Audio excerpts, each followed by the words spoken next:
배드타임 스토리 24. 호기심 많은 조던. 때로는 난 여름이 싫어. 조던은 앞문을 빠져나오면서 자신에게 중얼거렸어요. 감사하게도 그의 큰형 코너도 어린 여동생 릴리언도 그를 보지 못했어요. 조던은 엄마가 집에 오실 때까지 형 코너를 도와 어린 여동생 릴리언을 돌봐야 한다는 것을 알고 있었어요. 그러나 그것은 때론 힘든 일이었어요. 코너는 10대가 된 자신을 보며 그는 다 커서 자신의 대부분의 시간을 친구들과 문자를 보내거나 비디오 게임을 하면서 보내야 한다고 생각했어요. 그러나 조던은 2살 된 여동생의 기저귀를 갈아주고 즐겁게 놀아주는 일을 해야 했어요.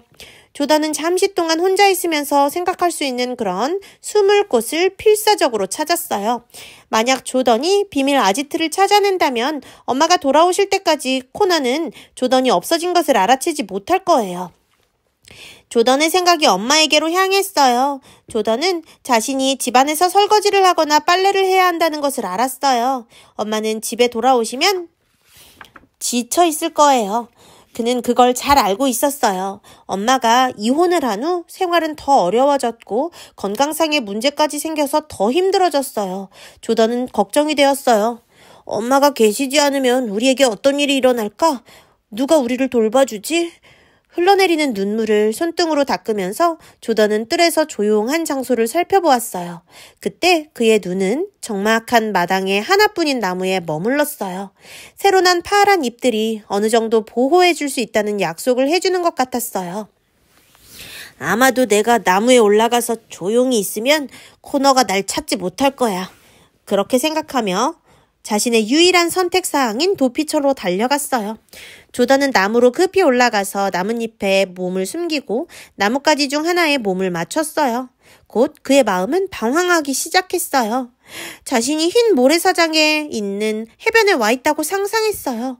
마음을 너무 놓아서 거의 잠들 뻔했어요. 조던의 몸은 그가 떨어지려 하고 있음을 알렸고 그것이 그로 놀라게 하여 다시 현실로 돌아오게 해주었어요. 그가 자세를 바로 하면서 마음을 진정시키려고 애쓰고 있을 때 정장을 입은 한 부인이 길 반대편으로 걸어오는 것이 보였어요. 엄마가 오시나? 그는 의아했어요. 조던은 부인이 무거운 서류 가방을 들고 집 문으로 걸어오는 것을 보았어요. 아마 저 집에 사는 사람인 것 같아. 그는 생각했어요. 그러나 그 부인은 집으로 들어가지 않고 문을 두드렸어요. 집에서 한 부인이 나오자 그 부인은 가방에서 어떤 것을 그에게 보여주었어요. 아마도 뭔가를 파는 사람인 것 같아. 조던은 혼자 생각했어요. 아마도 우리 학교에서 파는 캔디바 같은 것일지도 몰라. 조던은 배가 꼬르륵 하는 것을 느꼈어요. 많이 팔 수 없으면 부인이 내게 하나 줄지도 몰라. 그는 아쉬운 생각이 들었어요. 그는 부인이 여러 다른 집을 방문하는 것을 열심히 바라보고 있었지만 사람이 있는 집은 거의 없었어요. 그는 부인이 파는 것이 무엇인지 보고 싶었어요. 드디어 그 부인은 조던의 집이 있는 지역으로 걸어왔어요. 그녀는 진입로에 차가 세워져 있는 집들만 찾아갔어요. 그래서 조던은 부인이 그의 집은 찾아오지 않을 것임을 알았어요. 갑자기 그는 부인이 무엇을 파는지 알고 싶었어요.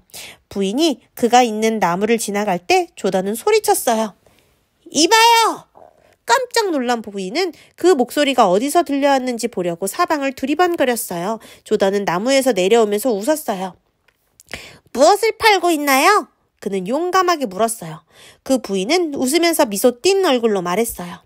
보고 싶니? 네, 보고 싶어요.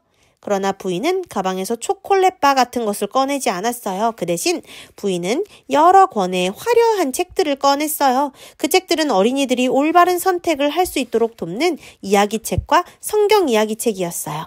그러나 조던이 가장 보고 싶은 책은 친절하게 생긴 남자의 큰 그림이 그려져 있는 책이었어요. 이 책에 있는 이야기들 중 한 이야기를 읽어줄까?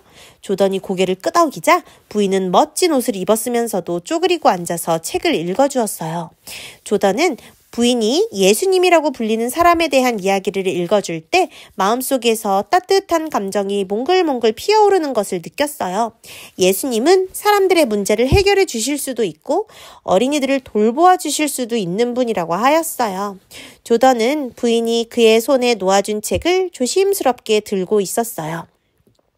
이 책을 사고 싶니? 부인이 친절하게 물었어요.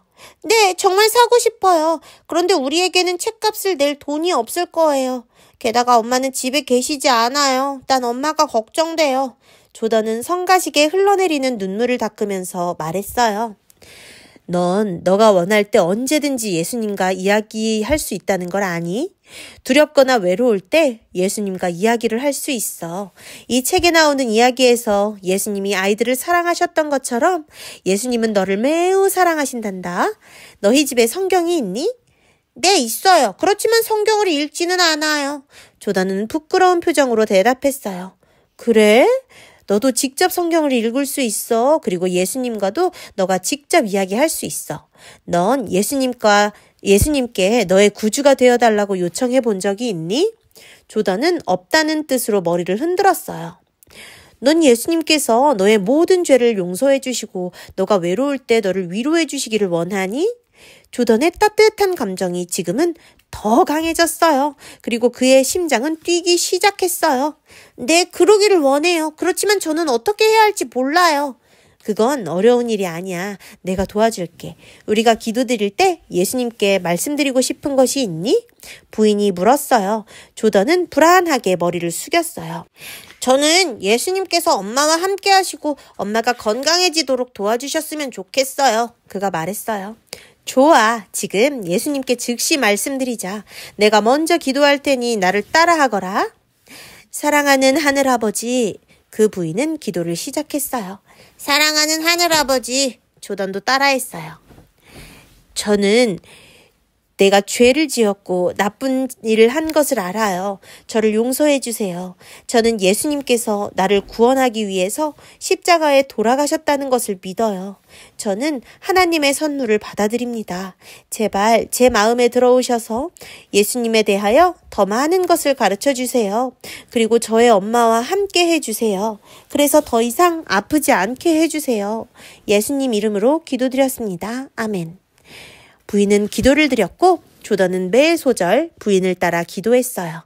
눈을 떴을 때 조던은 가슴에 있던 커다란 돌이 사라진 것 같은 기분이 들었어요.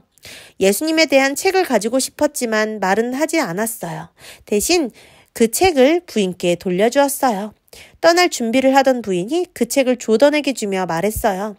내 생각엔 예수님께서 너가 이 책을 가지기를 원하실 것 같구나. 그래서 너에게 이 책을 주려고 해. 너가 성경에서 예수님에 대해 더 많은 것을 배울 수 있다는 것 잊지 말아라. 그리고 언제든지 너가 원하면 기도할 수 있다는 것 기억하거라. 친구에게 이야기하듯이 예수님께 말씀드리면 돼. 너가 엉망일 때는 예수님께 너가 엉망이 되었다고 말씀드려. 예수님은 너를 용서하시고 바로 오늘처럼 해주실 거야. 그렇게 이야기하고 부인은 떠났어요. 조던은 그 소중한 책을 손에 들고 있었어요. 그는 그날을 결코 잊을 수 없을 거예요. 그날의 간단한 기도가 그에게 그의 가장 좋은 친구와 어떻게 가까이 지낼 수 있는지를 가르쳐 주었어요. 그런데 갑자기 그는 더 이상 숨고 싶지 않았어요. 엄마가 곧 집에 오실 거예요. 그는 설거지를 하고 빨래를 하기 원해요. 그런 다음 릴리언에게 예수님에 대한 책을 읽어줄 시간도 가질 수 있을 거예요. 여름이 그렇게 나쁜 것만은 아니었어요. 내 이름으로 무엇이든지 내게 구하면 내가 행하리라. 요한복음 14장 14절. 끝.